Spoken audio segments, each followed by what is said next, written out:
compte utiliser ce matériel à bon escient afin de respecter les mesures barrières lors des différents scrutins conformément aux mesures édictées par le gouvernement. Nous sommes très heureux de recevoir du ministère de la Santé publique le don de l'Organisation mondiale de la santé dans le cadre de la lutte contre le Covid-19 en vue des élections du cycle électoral de la CENI, notamment les élections législatives du 27 décembre et le premier tour des élections présidentielles du 27 décembre. Pour le représentant de l'Organisation mondiale de la santé au Niger, l'OMS sera toujours aux côtés du Niger dans la lutte contre cette pandémie. Le matériel aujourd'hui remis au gouvernement par l'Organisation mondiale de la santé coûte près de 200 millions de francs CFA aux environs de 348 000 $ américains.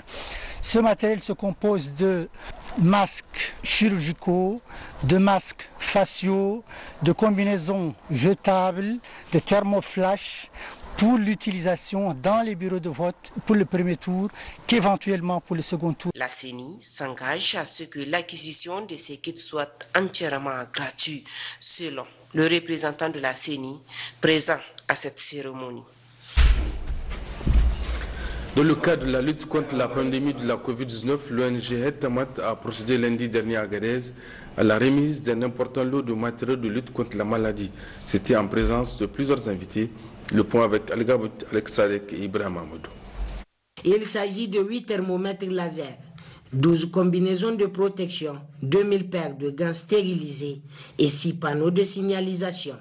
Une manière encore une fois de plus pour l'ONG HD Tamat de manifester son engagement à accompagner le comité régional dans cette lutte pour promouvoir aussi bien la sensibilisation que la prévention contre cette pandémie mondiale. Je voudrais, au nom du président du conseil d'administration de l'ONG HD Tamat, ainsi que du personnel de l'ONG HD Tamat, remercier notre partenaire Care Allemagne, mais au-delà, remercier aussi surtout le ministère fédéral allemand des Affaires étrangères, grâce auquel ces appuis ont été possibles. Je voudrais aussi exhorter vos services de renforcer tous les mécanismes de veille pour mettre nos populations à l'abri de cette pandémie-là. Et j'invite l'ensemble des populations à nous accompagner à travers leurs prières, à accompagner les efforts des autorités et à accompagner les efforts des techniciens que vous êtes pour barrer la route à cette épidémie-là. En réceptionnant cette donation, le représentant du gouverneur de la région d'Agadez Empêché a réitéré toute sa satisfaction à l'endroit de l'ONG HD Tamat pour cet appui qui vient à point nommé. Quant au directeur régional de la santé publique adjoint, il a rassuré ses partenaires de proximité quant à la bonne utilisation de ce matériel. Soyez assurés que ce don sera utilisé à bon escient. La pandémie de la Covid-19 est en train de revenir dans plusieurs pays du monde, mais c'est à travers les actions de prévention et à travers l'application de ces mesures de prévention que nous arriverons à réduire la propagation de la souche existante au niveau de nos communautés. Signalons enfin que cette activité s'inscrit dans le cadre du projet mis en œuvre par HD Tamat dénommé « Accroître la résilience des communautés face au développement de l'extrémisme violent dans les régions d'Agadez, Zender, Tawa et Tillabéri ». Sur le même chapitre, la Société des transports modernes STM a instauré un certain nombre de mesures pour lutter contre la Covid-19. C'est une initiative qui vient répondre à l'appel lancé par le gouvernement pour contenir la pandémie. Le constat dans ce public reportage avec Emile Kassoumamadou et Habib Abdelman. Le Conseil des ministres du 23 décembre 2020 a pris des précautions dans le cadre de la lutte contre la Covid-19. Ces mesures prises concernent aussi le secteur du transport en commun. Dans cette optique, la Société de transport moderne STM a apprécié favorablement les dispositions édictées par le gouvernement nigérien. Port de bavettes et lavage des mains sont obligatoires chez tous les passagers avant d'accéder au bus. Tous les agents de STM portent leurs bavettes. Et nous sensibilisons également nos clients pour le port de bavettes. En dehors de ça, nous avons mis à disposition de nos clients dans toutes nos gares des dispositifs de lavage de mains. Donc tout client qui arrive à STM a obligation de se laver les mains pour respecter les gestes barrières. Et en dehors de ça, nous avons également pris des dispositions pour respecter la distanciation sociale. Lorsqu'un client vient acheter un billet à STM, il y a une distance à respecter dans le rang. Et avant de rentrer dans les bus également, il y a une distanciation à respecter. Donc voilà les mesures que nous avons pu prendre. La société STM est à pied d'œuvre en vue de veiller au respect strict de ces mesures préventives contre la pandémie mondiale de Covid-19. Ces agents vont en effet continuer à sensibiliser les voyageurs. Le ministre de l'Action humanitaire et de la gestion des catastrophes, Hamou Moussa, a réceptionné hier à Niamey un don de plusieurs dizaines de tentes, un don offert par la République islamique du Pakistan au Niger, destiné aux victimes des inondations 2020 pour leur permettre de mieux gérer la période post-inondation. D'être avec Hassim Abdoulaye et Abdullah Hamidou. Les partenaires extérieurs du Niger continuent à garder leur élan de solidarité en mettant à la disposition des sinistrés des inondations de 2020 du matériel adéquat pour leur permettre de traverser cette période difficile. Hier, c'est la République islamique du Pakistan qui s'est encore manifestée avec un don de plusieurs tentes acheminées par ce cargo des forces armées pakistanaises. Le deuxième du genre, après celui acheminé déjà à Agadez il y a quelques jours. C'est le deuxième aujourd'hui, comme je l'ai dit, que nous sommes ici pour remettre au ministère de l'Action humanitaire et de la gestion des catastrophes. Et il faut noter ici que bien avant, déjà, nous étions en collaboration, nous travaillons en collaboration avec le ministère de l'Action humanitaire dans le cadre d'activités de secours et de distribution de riz à l'intention des populations nigériennes victimes d'inondations. Une action de solidarité qui vient confirmer l'excellence de la coopération entre le Niger et la République islamique du Pakistan. Une relation qui ne fait que se renforcer au fil des années.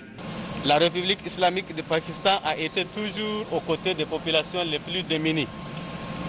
Rien que la semaine passée, plus précisément le samedi passé, les autorités locales d'Agadez ont réceptionné 160 tentes offertes toujours par la République islamique du Pakistan au profit des sinistrés d'inondation. C'est donc pour accompagner le gouvernement dans ses efforts de soutien aux sinistrés des inondations que votre pays, la République islamique du Pakistan, apporte ainsi sa contribution. Permettez-moi de vous remercier au nom de son Excellence le Président de la République et de son Excellence le Premier ministre pour ce geste combien louable en ce moment critique où les populations sinistrées des inondations en ont beaucoup besoin. Le diplomate pakistanais a également souligné qu'un important don de 1000 tonnes de riz, mais aussi du matériel scolaire et des produits pharmaceutiques seront livrés dans les prochains jours, toujours au profit des familles victimes des intempéries de 2020. Le ministre de la Communication, Boubacar Issouf Joubo, était ce matin à Dosso pour exprimer sa compassion à la famille du défunt ainsi qu'au personnel de la station régionale ORTN de Dosso. Le point avec Salamat Adamou et Hars Garba. La transformation du monde rural est une réalité avec l'initiative 3N du président de la République, chef de l'État El Hadji Issifou Mamadou. Cette voix que nous venons d'écouter n'est plus. Pour rappel, Ousmane Abdou, responsable de la station régionale de Dosso, est décédé le dimanche 20 décembre dernier. Il a vaillamment servi l'ORTN pendant plus de 32 ans, durant lesquels il fut animateur en full foodé, journaliste reporter, avant d'occuper ce poste de responsabilité dans lequel il fut rappelé à Dieu. À cette douloureuse circonstance, le ministre de la Communication, Boubacar Issouf Joubo, a fait le déplacement sur Dosso pour exprimer sa compassion et présenter ses condoléances d'abord à sa famille, ensuite au personnel de la station régionale. Il a, par la même occasion, rencontré le personnel pour les encourager à travailler dans le respect de l'éthique et de la déontologie face aux défis de l'heure.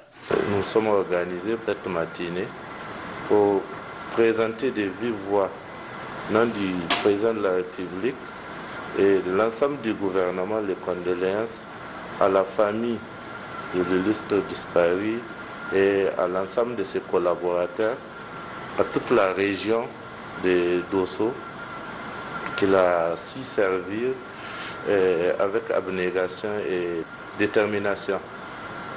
C'est le lieu vraiment de vous réitérer les condoléances et de vous encourager au travail dans l'éthique et la déontologie, comme vous l'avez toujours fait. Gardez en vue chaque fois que vous agissez, surtout en cette période électorale, que vraiment du traitement que vous ferez de l'information dépendra la quiétude dans notre pays.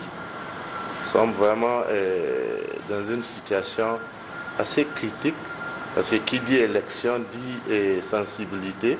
À cela est venu s'ajouter ce que nous connaissons tous, cette pandémie qui revient au galop.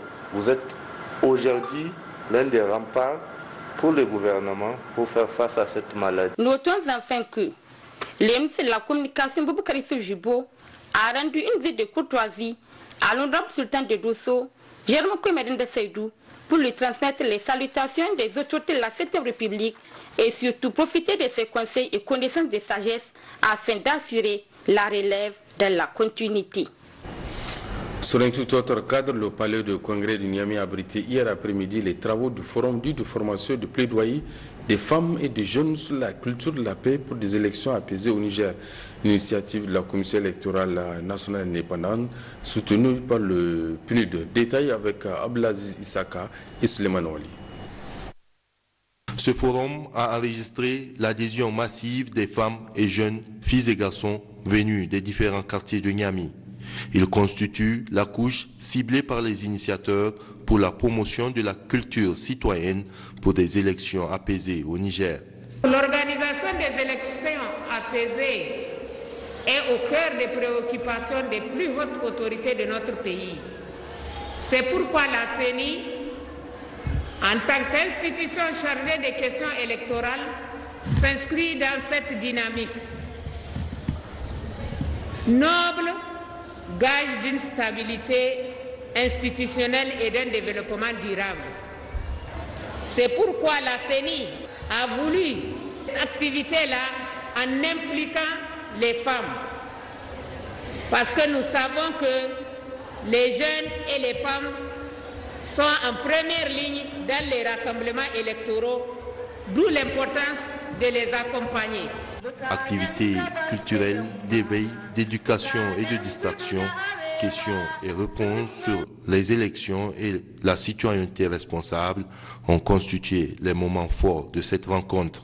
Je retiens que nous devrons, en tant que des bons citoyens, avoir l'esprit tranquille avant d'aller aux élections, pour voter à celui à qui on a confiance. Avoir en tête que chaque président qui a été élu est le meilleur, sans pour autant créer des problèmes et des soucis.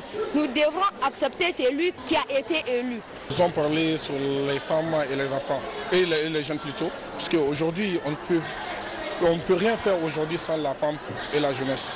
Donc le message que j'ai à toute la jeunesse, c'est de rester dans la tranquillité et dans la sérénité et de passer une élection libre et transparente. Cette étape dite de Niamey vient clôturer les activités de cette initiative qui a concerné toutes les régions du Niger. À Zender, à moins de 48 heures, la tenue des élections présidentielles premier tour, couplée aux législatives du 27 décembre 2020, le Front des organisations de la société civile pour la paix et les élections apaisées appelle tous les acteurs politiques à s'investir pour des élections transparentes, crédibles et paisibles. C'était au cours d'une déclaration publique. Matoutouraki Abdraman Mazou. La situation politique de notre pays est marquée par la tenue des élections locales le 13 décembre 2020 et les campagnes des élections présidentielles et législatives qui prendront fin ce soir à minuit. Le Front des 13 organisations de la société civile s'est félicité du bon déroulement de ces élections locales en dépit de quelques manquements et prises de position de certains acteurs sociopolitiques. Le processus électoral poursuit normalement son cours. Cela montre combien le peuple nigérien est fermement attaché à la démocratie, à la fraternité et surtout à la culture de la paix et du vivre ensemble, gage du développement de notre pays. Au niveau de la région des Zender, le même climat d'apaisement a aussi caractérisé la campagne électorale et les élections locales du 13 décembre 2020. Réconforté par ce constat, conscient de l'impérieuse nécessité d'asseoir au Niger une véritable démocratie pluraliste pérenne et en vertu de la mission du Front de contribuer à la paix, le Front des organisations de la société civile pour la paix et les élections apaisées appelle tous les acteurs sociopolitiques, particulièrement les jeunes, à mener des sensibilisations dans le sens des élections apaisées, bannissant toute forme de violence, contribuer à l'éducation civique et citoyenne du peuple, des acteurs politiques et sociaux et de la jeunesse, participer à l'observation de la régularité, de la transparence et de la crédibilité des élections présidentielles couplées aux législatives du 27 décembre 2020. De même, le Front des organisations de société civile pour la paix et les élections apaisées en tête des Zander constate une forte participation particulière de la jeunesse dans le processus électoral dans un esprit patriotique et de la non-violence. Encourage la CENI à poursuivre son chronogramme et à améliorer davantage l'organisation afin de garantir l'apaisement, la sérénité, la transparence et la crédibilité de ces présidentielles et législatives. Appelle à une forte participation des électeurs pour qu'ils expriment massivement leur volonté dans les urnes et dans un esprit patriotique et de paix. Invite la classe politique nigérienne dans son ensemble et celle de la région des Zander en particulier à plus de responsabilités et à ne faire recours qu'aux dispositions juridiques à l'issue des élections. Demande à la communauté internationale de continuer à accompagner le processus démocratique au Niger. Sachez enfin, au cours de cette déclaration, le Front a condamné toute tentative d'empêcher au peuple d'exercer son droit légitime et légal de pouvoir élire ses représentants et invite l'ensemble de la jeunesse à la vigilance et à bannir toute violence. Même démarche, mais cette fois-ci à Tao. Et là, c'est la salle de réunion de l'école normale qui a servi de cadre à une déclaration rendue publique ce jour 25 décembre 2020 par le Front des organisations de la société civile pour la démocratie et la paix, dont l'objectif est d'examiner la situation sociopolitique de notre pays. Il était avec Bachir Karimoun et Sanou Sefala. Au Niger, le contexte politique est marqué par la poursuite des campagnes pour les élections législatives couplées au présidentiel premier tour qui aura lieu le 27 décembre 2020. C'est dans cette optique que le Front des organisations de la société civile pour la démocratie et la paix s'est réuni ce vendredi 25 décembre 2020 dans la salle de réunion de l'école normale d'Ottawa en vue de rendre publique une déclaration dans l'objectif d'examiner la situation sociopolitique qui prévaut au Niger. Le Front des organisations de la société civile pour la démocratie et la paix.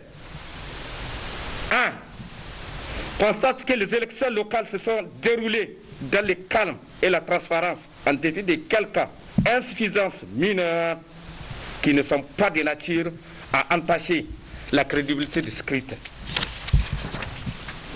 2. Encourage la CENI à poursuivre son chronogramme et à améliorer davantage l'organisation afin de garantir la sérénité, le calme, la transparence et la crédibilité des prochaines élections, gage d'une paix durable. 3. Attend les électeurs à une forte mobilisation pour qu'ils expriment massivement et librement leurs droits dans les urnes dans un esprit démocratique et de paix en toute sportivité. Au vu de tous ces constats, le Front des organisations de la société civile pour la démocratie et la paix entend aussi contribuer à la consolidation de la démocratie et au scrutin libre, crédible et apaisé au Niger. En vertu de notre mission de contribuer à la promotion et à la défense de la démocratie et la paix, convenons de créer et animer un cadre de concertation et d'action afin de contribuer à la préservation et à la consolidation de la paix sociale et le jeu démocratique au Niger. Participer à l'observation de la régularité, de la sincérité et de la transparence des élections législatives et présidentielles au Niger pour une paix durable et une démocratie stable. Notant enfin qu'il ressort de cette déclaration que le Front des organisations de la société civile pour la démocratie et la paix se réclame à plus d'un titre défenseur des intérêts matériels et moraux de la population nigérienne. Lancement hier à Tchintabaradan de la journée de mobilisation sociale pour les élections apaisées, l'engagement des citoyens pour les élections pacifiques. Cette journée de mobilisation a été organisée par l'ONG SOS Civisme. Le point avec James Didier et Senous Fala. C'est la place de la Concorde de Tchintabraden, là où fut enterré, cela à jamais, la hache de la guerre, symbole de ne pas retrouver, qui a servi de cadre ce jeudi 24 décembre 2020, de cadre aux festivités marquant la journée de mobilisation sociale pour des élections pacifiques et l'engagement des citoyens en faveur d'un vote conscient et responsable. Dans leur allocution de bienvenue, le maire de la commune urbaine de Tchintabraden, Al-Husseini Hamoudi, l'honorable chef du 3e groupement, Hamzat Mohamed Al-Hourer, se sont dit réjouis du choix porté sur Tchintabraden pour abriter la présente rencontre qui, ont-ils réaffirmé, intervient à la veille des élections législatives couplées au présidentiel premier tour. Ils ont invité leurs administrés au-delà de tous les Nigériens à un vote paisible. Chose chère à l'ONG SOS Civisme Niger qui a bien voulu organiser cette journée de sensibilisation sur le financement de l'Union européenne. On a initié la course de chameau, vraiment c'est ça qui va en faire la mobilisation de tous les éleveurs pour passer les messages. On va à des élections législatives et présidentielles premier tour. Et c'est un travail même des partis politiques. Parce que la charge des partis politiques, c'est sensibiliser les gens pour des élections libres et transparentes. Le préfet de Tchintabraden, Oumar Garba, a dans son allocution de lancement des activités salué cette initiative de l'ONG SOS Civisme Niger qui s'est engagée à apporter sa contribution à l'État nigérien pour des élections transparentes et apaisées à travers elles l'Union européenne. Cette journée de mobilisation sociale cadre parfaitement avec les priorités des plus hautes autorités de la 7e République, au premier rang desquelles son Excellence M. Issou Mamadou, président de la République, qui, dans son programme de Renaissance Acte 2, s'est engagé à poursuivre la consolidation des institutions démocratiques comme une de ses priorités. La consolidation des institutions démocratiques passe par l'organisation des élections transparente, crédible et équitable qui elles-mêmes dépendent d'un engagement conscient et responsable des citoyens de toutes les sensibilités politiques. Pour joindre l'utile à l'agréable, une course de chameau a été organisée, une manière simple d'amener les électeurs à comprendre que tout comme n'importe quelle compétition, les élections sont des événements permettant à 2 ou plusieurs personnes de s'affronter pour remporter une victoire dans le calme et la sérénité. La cérémonie a pris fin par la remise des prix aux 5 premiers chamiliers. Installation hier après-midi à Difa de l'antenne régionale de droits d'auteur organisée par le ministère de la Culture à travers le Bureau national des droits d'auteur BNDA. Détail avec Amadou Hassan et Hassan Abdou. Prennent part à cette réunion d'information, outre les membres de la mission du Bureau national des droits d'auteur, on note la présence du directeur régional de la culture ainsi que les différents artistes de la région de Difa. Cette rencontre a été initiée par le ministère de la Culture à travers le Bureau national des droits d'auteur, BNDA, afin de sensibiliser les artistes sur leurs droits. L'objectif de cette rencontre, c'était d'informer et de sensibiliser les artistes à Difa pour installer l'antenne régionale qui va un peu nous alléger les tâches au niveau national. Donc on est en train de reverser quelques missions du Bureau nigérien de droits d'auteur à cette antenne régionale qui doit faire les travaux à la place et lieu du Bureau nigérien de droits d'auteur. C'est un établissement public à caractère professionnel qui est censé recouvrer et répartir les droits. La mission principale du BNDA, c'est de protéger et défendre les droits des artistes, que ce soit à l'étranger ou sur le territoire nigérien. C'est surtout l'adhésion au BNDA qui est sanctionnée par une carte d'adhésion du BNDA qui va les permettre de bénéficier de l'utilisation de leur œuvre. Donc aujourd'hui, c'est une facilité pour nous et pour eux au niveau régional parce qu'on a compris surtout parce que les artistes ne savent même pas c'est quoi le BNDA. Occasion pour les participants à cette réunion de prendre la parole pour poser des questions auxquelles des réponses appropriées ont été données par les membres de la mission. La Loterie nationale du Niger, Lolani, a procédé cet après-midi au tirage loto